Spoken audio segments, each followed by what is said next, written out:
자, 다음은요. 인사권과 관련된 내용 좀 다뤄보겠습니다. 갈등이죠? 이 상황은요. 또 다른 갈래의 인사권 갈등으로 보입니다. 지금. 먼저 첫 번째 기사입니다. 공수처 만난 인수위. 그렇습니다. 어제 공수처에 업무보고가 있었거든요. 인수위가 받았어요. 근데 그 자리에서 김진우 공수처장 사퇴에 관한 얘기를 꺼냈다. 그러니까 거취에 대한 얘기를 꺼냈다는 거죠. 그러니까 취지는 물러났으면 좋겠다 이런 걸로 들리는 얘기를 한 거예요. 여기 보시면 거취 입장 표명하란 여론이 있다. 뭔가 이렇게 애둘러서 얘기한 것 같지만 쉽게 말하면 떠나시는 게 어떠실까요? 이런 얘기입니다, 지금요. 그런데 공수처, 특히 공수처장은 임기가 3년입니다. 정해져 있어요, 이게. 근데 지금 임기 1년 조금 정도 지났거든요. 그러면은 2024년 1월 정도까지인데 이런 얘기가 나왔다는 거죠. 이게 임기 말이면 항상 이런 자리를 놓고 뭔가 이게 갈등처럼 보이는데 이번에도 역시 마찬가지입니다. 자, 그럼요. 이와 관련해서 어제 인수위에서 한 설명이 있는데요. 들어보시죠. 김진욱 처장에 대한 거취에 대해서 입장 표명을 하는 것이 좋지 않겠냐고 하는 국민적 여론이 있다 이렇게 얘기를 했습니다. 국민적 신뢰는 거의 바닥이라고 생각합니다. 거기에 책임은 공수처장도 좀 있는 것이 아니냐 그런 국민들 사이의 여론이 있다라는 얘기를 말씀드린 겁니다.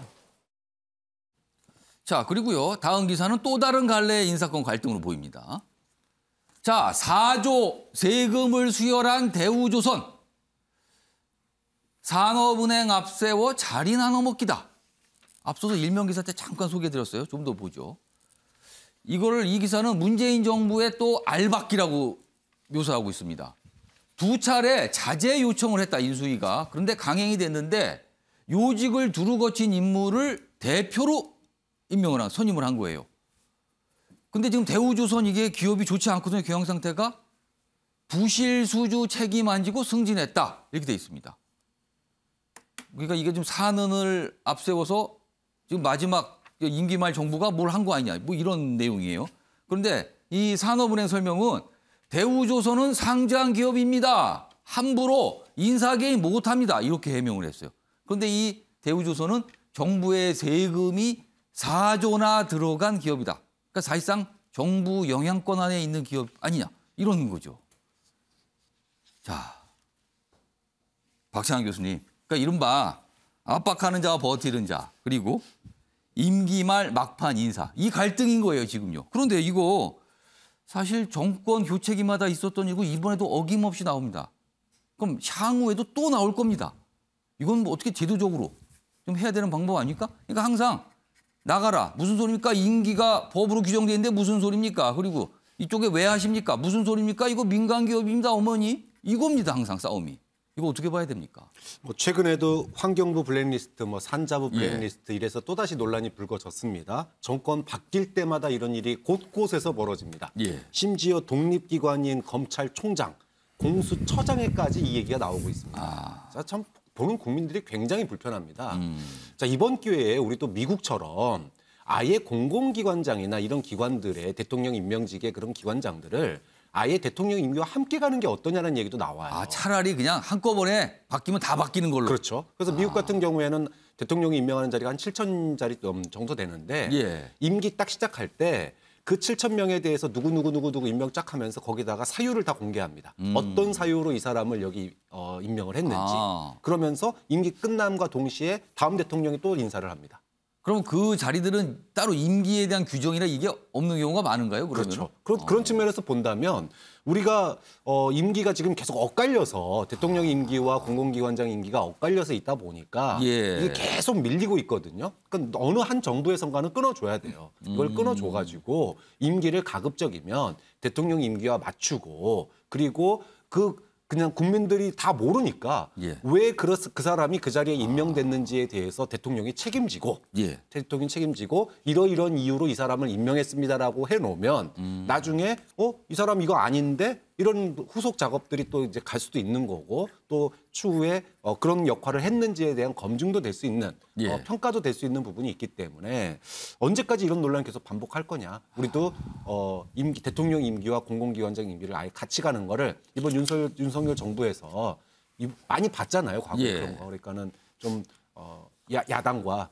합의를 해서 이 부분도 좀 제도적으로 국민들이 좀 불편하지 않게 만들어줬으면 좋겠습니다. 자, 김재섭 전 비대위원. 사실 공기업 굉장히 많습니다. 그리고요, 정부가 영향력을 행사할 수 있는 기업도 굉장히 많습니다, 지금.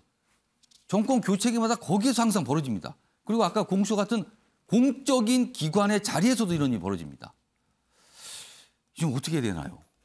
그러니까 이게 지금 법적으로 공백이 있는 상황이기 때문에 예를 들면 대통령의 권한, 법적인 권한이 있고 예. 그다음에 당선인의 정치적인 권한들이 있는 것이죠. 이제 이것들이 충돌하다 보니까 아무래도 늘 이 신구 세력이 교체되는 과정 속에서는 비일비재하게 그러니까 일어났던 예를 얘기긴 들면 합니다. 임기 말이지만 공적인 권한을 갖고 있는 여전히 현직 대통령. 그렇죠. 그리고 정치적인 영향력과 정치적인 어떤 권한을 갖고 있는 대통령이 될 당선인. 뭐 이런 거예요, 지금 상황은요. 그렇죠. 그러니까 사실 굉장히 평행선을 달릴 수밖에 없습니다. 왜냐하면 대통령 입장에서는 법적인 권한을 이야기할 것이고 예. 당선인 입장에서는 차후 이 정부를 이끌어갈 동력, 정치적 동력을 계속 이야기하기 때문에 사실 접점이 이루어지긴 쉽지 않지만 결국 그 두 사람 간의 합의를 통해서 결과들을 내오고 이제 늘 비판도 있었고 그랬거든요. 근데 적어도 이제 저는 우리 차기 윤석열 정부에서는 임기가 보장된 사람이거나 내지는 이제 대통령의 임명권, 법적으로는 여전히 대통령께 임명권이 있는 것이기 때문에 이 부분에 대해서 뭐 압력을 주는 모양을 주는 것은 전 개인적으로 국민들께서도 그렇게 좋게 보지는 않을 것 같습니다. 그렇다면 이 공수처장 경우에는 조금 이거는 좋지 않다고 보시는 거예요? 다만 이제 그 예. 인수위가 나서서 예를 들면 국민 여론이 이렇게 있으니까 사퇴 압박을 종용하는 것처럼 비춰진다 그러면 사실 임기가 보장된 공무원들의 경우에도 차기 정부가 힘으로써 밀어낸다라는 인성을 줄 수 있기 때문에 예. 저는 이제 거기에 대해서는 좀 부정적으로 보는데 예. 저는 이런 상황을 좀 어떻게 타개하면 좋겠냐면 예. 지금 말씀 주신 대로 저 대우조선해양 같은 경우에도 공적 자금이 한 10조 정도가 투입이 되었고 사실은 이제 정부의 영향력 안에 있다고 볼 가능성이 굉장히 높거든요. 지금 예. 사는이 많은 지분을 가지고 있기 예. 때문에 누가 뭐래도 정치권의 영향을 받을 수밖에 없습니다. 그리고 또 원래는 지금 이 대우조선해양이라는 기업 자체가 사실은 매각과 경영 정상화가 주요한 목적인데 그렇습니다. 사실 지금 대표로 앉게 되신 분 같은 경우에는 현장 전문가였거든요. 경영 전문가라고 보기 어려운 분이에요. 그러니까 잡음이 날 수밖에 없는 인사라는 그러니까 겁니다. 지금 필요한 건 사실은 어떤 경영에 대한 뭔가를 잘 하실 분 이런 게 필요한 그렇죠. 그런 때 경험이 아니냐? 있으신 분들이 가야 되는데 아. 그러니까 이제 석연치 않게 되는 거죠. 마찬가지로 공수처장 같은 경우에도 다수의 지금 고발이 들어가 있는 상황입니다. 특히 예. 광범위한 통신 조회가 이루어졌다고 해서 사실 많은 국민들의 비판도 있던 것이 사실입니다. 저는 그래서 이 대통령의 임명권을 존중하되 나중에 예. 차기 정부에서 문제가 있는 인사들은 얼마든지 평가나 감사나 내지는 고발의 이제 재판 결과에 따라서 얼마든지 그 이후에 인사 조치를 할 수 있는 부분이 있다고 생각이 됩니다. 예. 저는 그런 의미에서 확실하게 잡음이 있는 경우, 특히 이렇게 좀 국민들께서 이거는 그래 대통령의 권한이어도 조금 너무 간다라고 생각되는 부분들은 차기 정부에서 충분히 다시 검증하거나 감사하거나 해서 법적인 권한을 통해서 그 인사들에 대한 필요한 조치들을 내리는 것이 저는 조금 더 매끄러운 방법이 아닌가 그렇게 보고 있습니다. 이 내용 좀 잠깐만 소개해 드릴게요. 이제 대우조선에 대해 설명인데 여기 보면은 대우조선해양은 절반이 넘는 지분을 이 부분입니다. 좀 크게 좀 보겠습니다. 절반이 넘는 지분을 산업은행이 보유하고 있는 사실상의 공기업. 그리고 2015년 이후 이 회사를 살리기 위해 투입된 국민 세금이 4조 1,000억 원이고 앞으로도 더 얼마나 들어갈지는 아직 모르는 상황이다. 이렇게 소개가 돼 있습니다. 예, 형구택 변호사.